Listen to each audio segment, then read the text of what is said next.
Michael has definitely got something special about him because United have been crap the last 4 games tonight. Those were the words of Paul Scholes after Wednesday night. St James's Park. Newcastle 2-1 versus Manchester United. He talked about his former teammate Michael Carrick, to mock him, to celebrate his first loss, to remind everyone he never believed in him. And then he deleted the post. But the internet never forgets. Heart emoji. Sandro Tonali's name.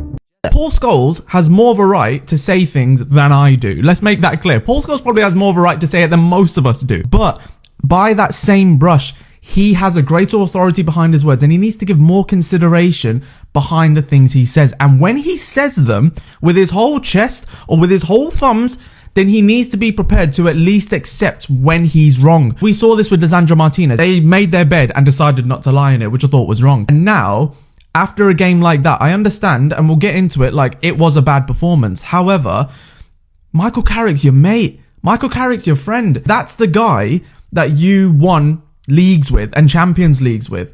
To talk about him like you don't even know him, to talk about him like he's just some nobody who got the job for no reason and he hasn't done anything good, is really, really poor. 11 o'clock on a Wednesday night. That was Paul Scholes in response to Manchester United losing their first game in 11 matches under Michael Carrick. Not concern, not analysis, not the measured opinion of a club legend who genuinely cares about his former club. Wayne Rooney saw it and said exactly what millions were already thinking. He sounds desperate for attention. Every Manchester United legend wants the club back to its glory days. Except him. Constantly slandering the players and even his former teammate Michael Carrick is just sick. Sick. That was the word Rooney chose, and he was right. But this was not the first time. Not even close. So how did we get here? How does a man who won 13 Premier League titles alongside Michael Carrick become the person celebrating when his former teammate loses? That is exactly what this video is about. For over a decade, Paul Scholes and Michael Carrick shared the same midfield at Manchester United. Same training ground every single day. Same dressing room, same trophies, same dynasty built under the greatest manager English football has ever seen. November 2021, Ole is sacked. The club asks Carrick to step in as interim manager. Most people would expect Paul Scholes to support his former teammate. Basic human decency. Give him the benefit of the doubt. Instead, Scholes goes on television immediately, and he questions Carrick's loyalty. He says Carrick should feel guilty for accepting the role, that Ole had trusted him and staying at the club was a betrayal of that trust. Carrick had no say in what happened to Solskjaer. He was asked by the board to help a club in crisis, the club they both claimed to love more than anything. And Scholes made him feel guilty for it on national television. Carrick's response said everything about the kind of man he is. It does not bother me one bit. Genuinely, it does not. I think it is a respect thing as much as anything, and I will give and take that. No anger, no public war, just quiet dignity. But Scholes was not finished. January 2026. Ruben Amorim is sacked. United are in complete freefall. Every pundit in England has an opinion on who should replace him. And maybe Real Madrid with like Carlo Ancelotti, Zidane. I don't think they're the most technical coaches, not obsessed with doing different things every day, but more, which look, I don't know what Michael's coaching style is like, but I wouldn't think he'd be massive on the coaching side of it. But Michael's brilliant with people. He's brilliant with players. He hasn't got the experience yet, but as a man manager, I can imagine him being very good. Look, Ole Gunnar would be very good at that. But did he have that real experience to go on and win a major trophy? And that the same questions would be asked to Michael. Now, the perfect one out there, when I say perfect, Ancelotti's still out there. I know he's coach of Brazil. He's that perfect one for Manchester United where you think. Scholes produces his list on every podcast and television show that will have him. Thomas Tuchel, Carlo Ancelotti. 6 names, 6 different managers, 6 outsiders. Michael Carrick's name appears on that list exactly 0 times. The man already in the building. The man who already knew every player personally. The man who had already demonstrated his managerial ability twice at this club. Zero mentions, zero acknowledgement, zero respect. And then the results started coming.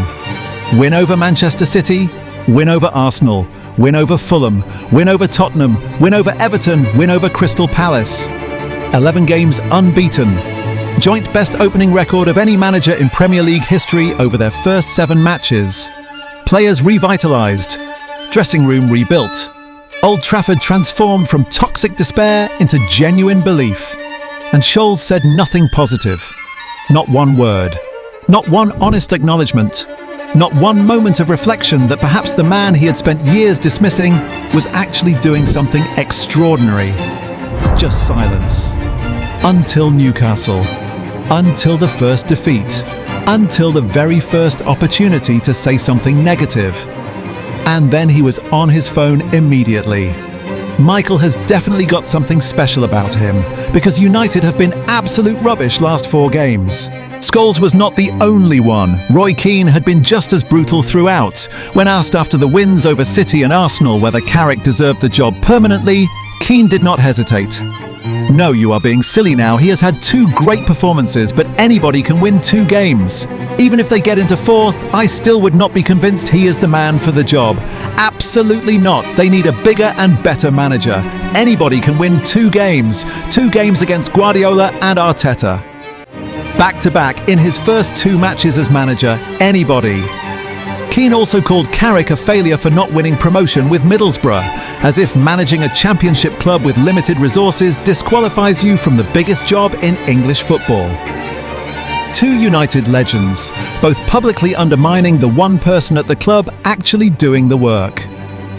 Here is what makes this entire story so difficult to process. Paul Scholes built his entire reputation on reading the game, seeing things others could not see, understanding football at a deeper level than almost any of his contemporaries. And yet he watched Michael Carrick dismantle one broken system, rebuild a toxic dressing room, liberate Bruno Fernandes, transform Benjamin Sesko from written off to one of the most efficient strikers in the Premier League, restore midfield balance through the Casemiro-Mainu double pivot, turn Senna Lamens from invisible to one of the most improved goalkeepers in the division, and could not find one positive word to say about any of it. Or he saw it and chose not to acknowledge it, which is somehow even worse, because the man who built his reputation on football intelligence was watching the quietest and most intelligent football mind of his generation do extraordinary work at their shared club.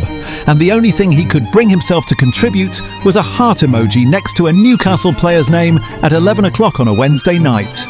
Carrick wanted to be the best manager he could be for Manchester United. He still does. And he is doing it without asking anyone for validation, without reacting to the noise, without a single Instagram post or deleted story or television appearance designed to remind the world he still exists. Ferguson always said the quiet ones are the most dangerous. He was talking about Carrick as a player. He was also describing him as a manager. The Instagram post is deleted, but the 11-game unbeaten run is in the history books forever. The heart emoji is gone, but the wins over City and Arsenal and Tottenham will be remembered long after every deleted story fades from memory. Some people never learn, and some people never need to say a single word. The quiet one keeps coaching, and United fans have already chosen their side.